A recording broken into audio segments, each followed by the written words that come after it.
इटावा के थाना बकेवर क्षेत्र के दादरपुर गांव में जहां पे कथावाचक के केस काटे गए थे, वहीं पे एसएसपी ने कार्रवाई कर 4 आरोपियों को जेल भेजने की कार्रवाई की बात कही है।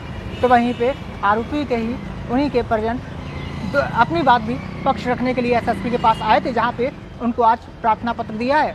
आइए उनका क्या कहना है बात करते हैं। जिनके यहाँ कथा थी उनका क्या कहना है। आपका नाम क्या है? रेणु तिवारी। अच्छा, आपके यहाँ किस तारीख को कथा थी और क्या हुआ था मामला? 21 जून। अच्छा, तो क्या कहा गया, यानी वहाँ पे क्या बात हुई, ऐसी क्या घटना हुई जो इतनी बड़ी हो गई? इनके पूजा भी करवाई, कलश यात्रा में बगल में ही चलना, टच करना, इनका शुरू से ही मेंटल गलत ही मुझे लगा। फिर मैंने खाना पे बुलाया घर पे, तो इन्होंने हाथ पकड़ा, बदतमीजी की। तो एक वीडियो भी वायरल हो रहा है जहाँ पे केस काटे जा रहे हैं, ये सब, ये आखिर ये क्या वजह थी? ये जब गांव के बच्चों ने देखा कि भाभी के साथ बदतमीजी इसने की, हमने बताया तो उन्होंने माफ़ी मंगवाई, बस इतना है। अच्छा, तो किसी पुलिस को आपने कार्रवाई, यानी पुलिस कार्रवाई नहीं करवाई? बस वही है कि बदनामी की डर से हमकी छोड़ो, कोई ज़रूरत नहीं है।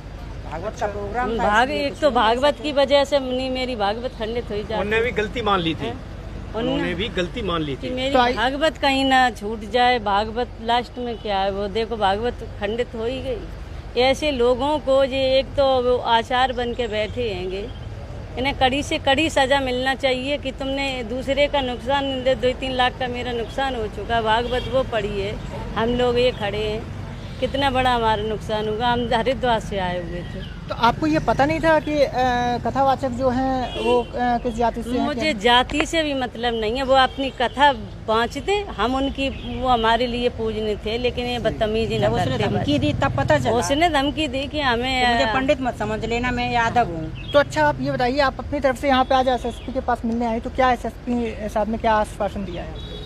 उन्होंने कहा है फैसला सही होगा।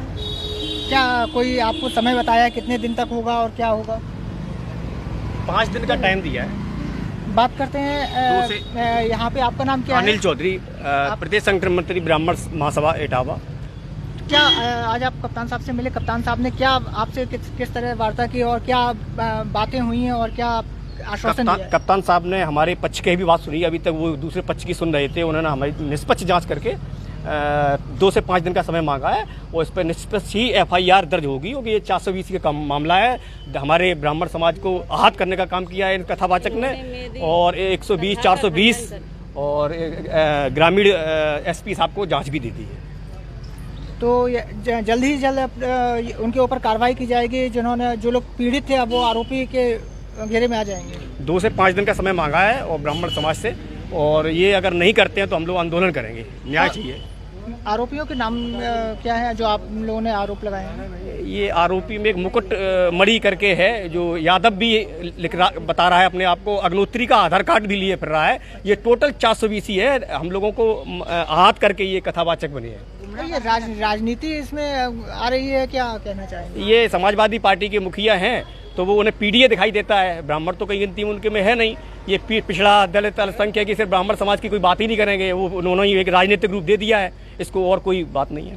तो आपके इसमें यहाँ पे जो है, यहाँ के और राजनीतिक दल आपका सहयोग किया किसी ने, किसी और ने? जब नहीं, राजनीतिक रूप से हम लोग नहीं, हम ब्राह्मण समाज की बात है, हम ब्राह्मण समाज ही इतना सक्षम है यहाँ पे कि हम अपनी बात न्याय लेके रहेंगे, उन्हें सजा दिलवा के रहेंगे। अगर गलत काम किया है तो सजा भी मिलेगी उन्हें।